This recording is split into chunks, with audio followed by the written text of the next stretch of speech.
അസ്സലാമു അലൈക്കും വറഹ്മത്തുള്ളാഹി വബറകാതുഹു. അൽഹംദുലില്ലാഹ് വസ്സലാത്തു വസ്സലാമു അലാ റസൂലില്ലാഹ് വഅലാ ആലിഹി വസഹ്ബിഹി അൽ ഫായിസീന ബിറളില്ലാഹി അമ്മാ ബഅദ്. പ്രിയ സഹോദരങ്ങളെ, ഇനി നമുക്ക് മുസ്തഫയുടെ അകംപൊരുൾ അതിൻ്റെ ആയിട്ടുള്ള ബന്ധപ്പെട്ട ചില സംഗതികളാണ് പറയാനുള്ളത്. അകംപൊരുൾ എന്ന ഖുർആനിൻ്റെ അകംപൊരുൾ എന്ന ഈ ഗ്രന്ഥത്തെ സംബന്ധിച്ച് മുസ്തഫ അതിൻ്റെ ഗ്രന്ഥകർത്താവ് അവകാശപ്പെടുന്നത് ഈ പുസ്തകം അതിൻ്റെ പേരിനോട് നീതി പുലർത്തുന്നതാകണം എന്ന കാര്യത്തിൽ ഞങ്ങൾക്ക് നിർബന്ധമുണ്ട്. ഖുർആനിക സന്ദേശങ്ങളുടെ ആധ്യാത്മിക സൗന്ദര്യത്തെ പ്രകാശിപ്പിക്കുന്നതും മറ്റു മലയാള പരിഭാഷകളിൽ നിന്ന് തികച്ചും വ്യത്യസ്തവുമാകണമത്. കൂട്ടത്തിലൊരു വ്യാഖ്യാന ഗ്രന്ഥം മാത്രമായാൽ പോരാ. കാലത്തിൻ്റെ അനിവാര്യമായ തേട്ടമാണ് ഇത്തരമൊന്ന് എന്ന് ഞങ്ങൾ വിശ്വസിക്കുന്നു എന്നാണ് ഇവിടെ പറയുന്ന സംഗതി. ഒന്ന്, അകംപൊരുൾ എന്ന ഈ പേരിനോട് അത് നീതി പുലർത്തണം എന്നുള്ളതാണ്. അകംപൊരുൾ എന്ന് പറയുമ്പോൾ എന്താണ് ഉദ്ദേശിക്കുന്നത്?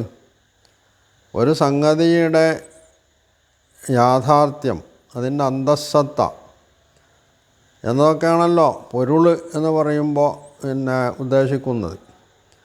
അപ്പോൾ വിശുദ്ധ ഖുർആൻ മുന്നോട്ട് വെക്കുന്നതിൻ്റെ ആശയം അത് എത്രമാത്രം ശരിയാണ്, അതുപോലെ യഥാർത്ഥത്തിൽ ഖുർആൻ എന്താണ് മനുഷ്യ സമൂഹത്തിൻ്റെ മുമ്പിൽ വെക്കുന്ന സന്ദേശം, ഇതാണ് ഇതിൽ ചർച്ച ചെയ്യേണ്ടത്. എന്നാൽ അങ്ങനെ ഒരു ചർച്ചയാണോ ഈ അകംപൊരുളിൻ്റെ ഉള്ളിലുള്ളത്?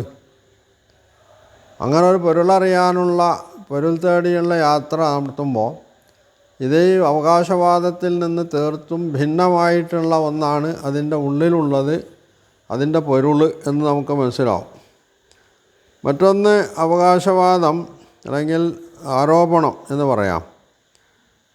ഇവിടെ ഉള്ള നിലവിലുള്ള ഖുർആൻ പരിഭാഷകൾ, ആ പരിഭാഷകൾ നിലവിലുള്ള അല്ലെങ്കിൽ നേരത്തെ ആവിഷ്കരിക്കപ്പെട്ട നിയമങ്ങളെ വിശദീകരിക്കാൻ വേണ്ടി വിരചിതമായിട്ടുള്ളതാണ്. പുതിയ കണ്ടെത്തലുകൾക്ക് വേണ്ടി ഉള്ളതല്ല എന്നാണ് ഈ ഗ്രന്ഥത്തിൻ്റെ ഉടമ പറയുന്നത്. ഖുർആനെ കർമ്മശാസ്ത്ര മാനദണ്ഡങ്ങൾക്ക് അനുസൃതമായി വ്യാഖ്യാനിക്കുന്നവയാണ്. നിലവിലുള്ള ഖുർആൻ തഫ്സീറുകൾ അല്ലെങ്കിൽ വ്യാഖ്യാനങ്ങളെ സംബന്ധിച്ചാണ് പറയുന്നത്. അപ്പോൾ ഖുർആനിൽ നിന്ന് നിയമങ്ങൾ കണ്ടെത്തുകയല്ല, നിർമ്മിച്ചു വച്ച നിയമങ്ങൾക്കു വേണ്ടി ഖുർആനെ വ്യാഖ്യാനിക്കുകയായിരുന്നു. അത് ഖുർആൻ്റെ പൊതുവായ സന്ദേശത്തിന് എതിരാണെന്നുള്ള നിലക്കാണ് പിന്നീട് തുടർന്ന് പറയുന്നത്.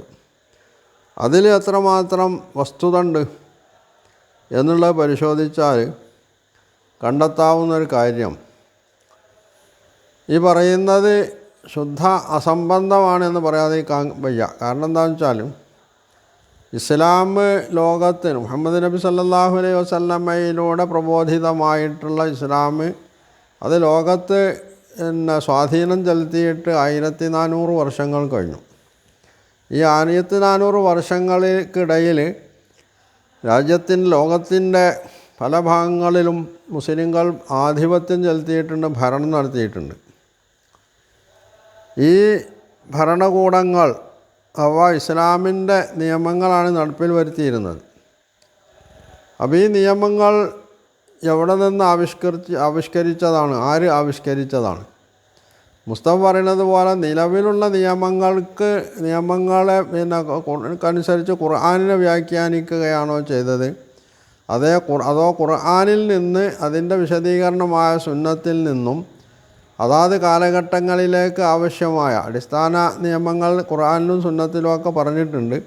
അതിന് പുറമെ പുതുതായി വരുന്ന പ്രശ്നങ്ങൾക്കും മറ്റുമൊക്കെ അതാത് കാലഘട്ടങ്ങളിൽ നിയമങ്ങൾ ആവിഷ്കരിച്ചുകൊണ്ട് അത് കൈകാര്യം ചെയ്യുകയും പരിഹരിക്കുകയും നിയമ നടപടികൾ സ്വീകരിക്കുകയുമാണോ ചെയ്തിട്ടുള്ളത്?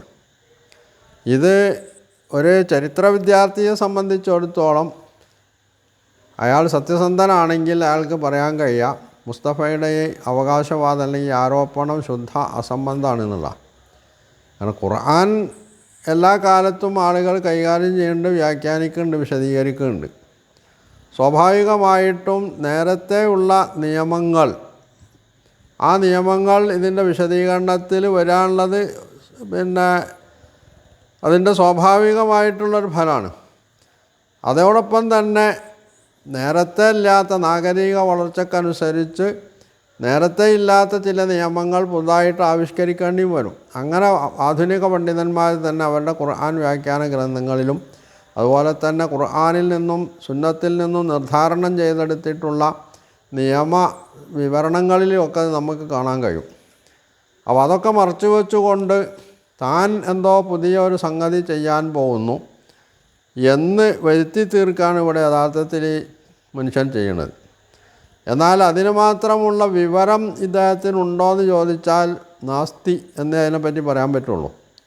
കാരണം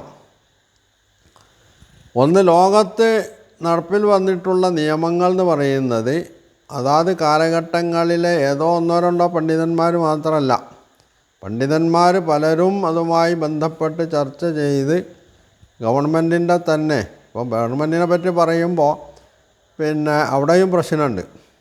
നിലവിലുള്ള ഒരു ഗവൺമെൻറ് ഒരു വ്യവസ്ഥ, ആ വ്യവസ്ഥയ്ക്ക് കീഴിൽ സമൂഹത്തിന് നിയമം പരിരക്ഷ നൽകുമ്പോഴാണ് അവിടെ സമാധാനം കളിയാടുക.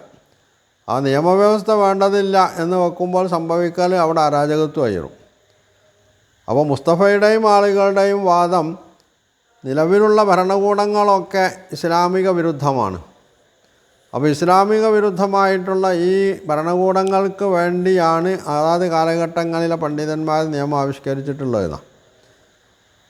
ഇനി ഇപ്പോൾ മൂപ്പർ മാത്രം ഒരു പുതിയ ആവിഷ്കാരവുമായി വന്നിട്ട് തനി ഇസ്ലാമിൻ്റെ നിയമം ആവിഷ്കരിക്കാൻ പോകുന്നു എന്നാണെങ്കിൽ ഈ ഗ്രന്ഥത്തിൽ അങ്ങനെയുള്ള പുതിയ നിയമങ്ങളൊന്നും മുസ്തഫ എഴുതി ചേർത്തിട്ടില്ല. ഖുർആനോട് യോജിക്കുന്ന വിധത്തിലൊന്നും അതിലില്ല.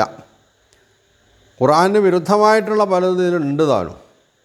അപ്പോൾ ഒരു ഭാഗത്തെ ആരോപണം ശുദ്ധ അസംബന്ധമാണ്. അതോടൊപ്പം തന്നെ തൻ്റെ അവകാശവാദത്തോട് നീതി പുലർത്താൻ അയാൾക്ക് കഴിഞ്ഞിട്ടുമില്ല എന്നുള്ളതാണ്.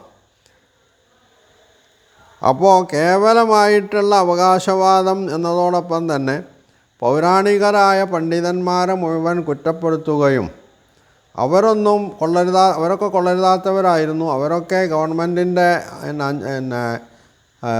അഞ്ചാം കൂലികളായിരുന്നു, അല്ലെങ്കിൽ അവരിൽ നിന്ന് ആനുകൂല്യങ്ങൾ പറ്റിയിട്ടാണ് നിയമങ്ങൾ ആവിഷ്കരിച്ചിട്ടുള്ളത്, അല്ലെങ്കിൽ ഖുർആന് വിശദീകരണം നൽകിയിട്ടുള്ളത്.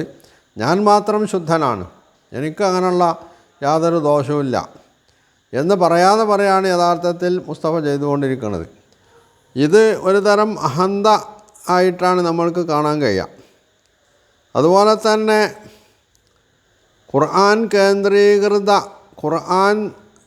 ഖുർആൻ്റെ അധികാര കേന്ദ്രീകൃത രാഷ്ട്രീയ വ്യാഖ്യാനമാണ് മൂന്നാമത്തെ ഇനം.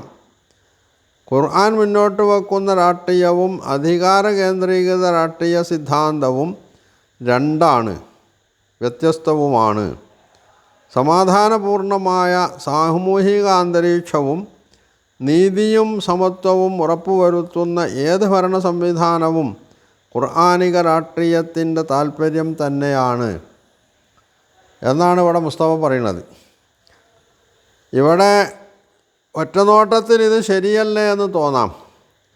അദ്ദേഹം പറയുന്നത് ഖുർആനിക സമാധാനപൂർണമായ സാമൂഹിക അന്തരീക്ഷവും നീതിയും സമത്വവും ഉറപ്പുവരുത്തുന്ന ഏത് ഭരണ സംവിധാനവും. ഇന്ന് ലോകത്ത് നിലവിലുള്ള ഏത് ഭരണ സംവിധാനത്തിലാണ് നീതിയും സമത്വവും ഉള്ളത്? ലോകത്ത് ഒരുപാട് രാഷ്ട്രങ്ങളുണ്ട്. കമ്മ്യൂണിസ്റ്റ് രാഷ്ട്രങ്ങളെന്ന് പറയപ്പെടുന്നവയുണ്ട്, മുതലാളിത്ത രാഷ്ട്രങ്ങളുണ്ട്, അതുപോലെ തന്നെ സോഷ്യലിസ്റ്റ് രാഷ്ട്രങ്ങളുണ്ട്, ജനാധിപത്യ രാഷ്ട്രങ്ങളുണ്ട്, മുസ്ലിം രാഷ്ട്രങ്ങളുണ്ട്. ഇസ്ലാമിക രാഷ്ട്രം എന്ന് പറയുന്ന ഒന്ന് ലോകത്ത് ഇന്ന് നിലവിലുണ്ടെന്ന് പറയാൻ പറ്റില്ല. മുസ്ലിം രാഷ്ട്രങ്ങളുണ്ട്.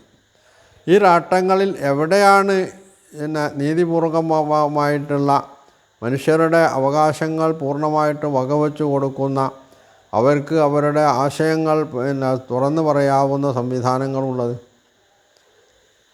ഉണ്ടെന്ന് പറയുന്ന ജനാധിപത്യ വ്യവസ്ഥയിൽ പോലും ഒരു പരിധിവരെ മാത്രമാണ് അവർക്ക് അവരുടെ കാര്യങ്ങൾ പറയാനുള്ള സ്വാതന്ത്ര്യമുള്ളത്.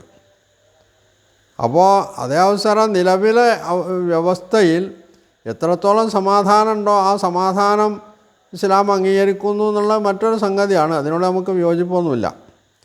പക്ഷേ നിലവിലുള്ള എല്ലാറ്റിനെയും ന്യായീകരിച്ചുകൊണ്ട് അതിനനുഗുണമായിട്ടുള്ള ഒരു ഖുർആൻ വ്യാഖ്യാനമാണ് താൻ എഴുതാൻ പോകുന്നത് എന്നാണെങ്കിൽ അത് ഖുർആനോട് ചെയ്യുന്ന അനീതിയും കൂടിയായിരിക്കും എന്നാണ് ഇവിടെ നമ്മൾ മനസ്സിലാക്കേണ്ടത്. സത്യങ്ങൾ ആരുടെ മുമ്പിലും തുറന്ന് പറയാനുള്ള ചങ്കൂറ്റം കാണിക്കുക എന്നുള്ളതാണ് യഥാർത്ഥത്തിൽ ഒരു ഗ്രന്ഥകാരനെ സംബന്ധിച്ചിടത്തോളം ഉണ്ടാവേണ്ടത്. അത് സത്യസന്ധമായിരിക്കണം. ആ ഗ്രന്ഥം എന്തിനു വേണ്ടി അവതീർണമായോ അതിനു വേണ്ടി ആയിരിക്കണം അയാൾ പണിയെടുക്കുന്നത്. തൻ്റെ താല്പര്യത്തിന് അല്ലെങ്കിൽ തന്നെ തുള്ളിക്കുന്ന ആളുകളുടെ താല്പര്യത്തിനനുസരിച്ച് അതിൻ്റെ ആശയങ്ങളിൽ കൃത്രിമം കാണിക്കുവാനും തെറ്റായി വ്യാഖ്യാനം നടത്താനുമാണ് ഗ്രന്ഥം രചിക്കുന്നതെങ്കിൽ അത് തീർത്തും വെളുക്കാൻ തേച്ചത് പാണ്ടാവുക എന്ന അവസ്ഥ ഉണ്ടാവുള്ളൂ. അതാണ് യഥാർത്ഥത്തിൽ ഈ ഖുർആനിൻ്റെ അകമ്പൊരുളിൻ്റെ കാര്യത്തിൽ സംഭവിച്ചിട്ടുള്ളതും എന്നത് മുന്നോട്ട് പോകുമ്പോൾ നമുക്ക് മനസ്സിലാക്കാൻ കഴിയുന്നൊരു സംഗതിയാണ്.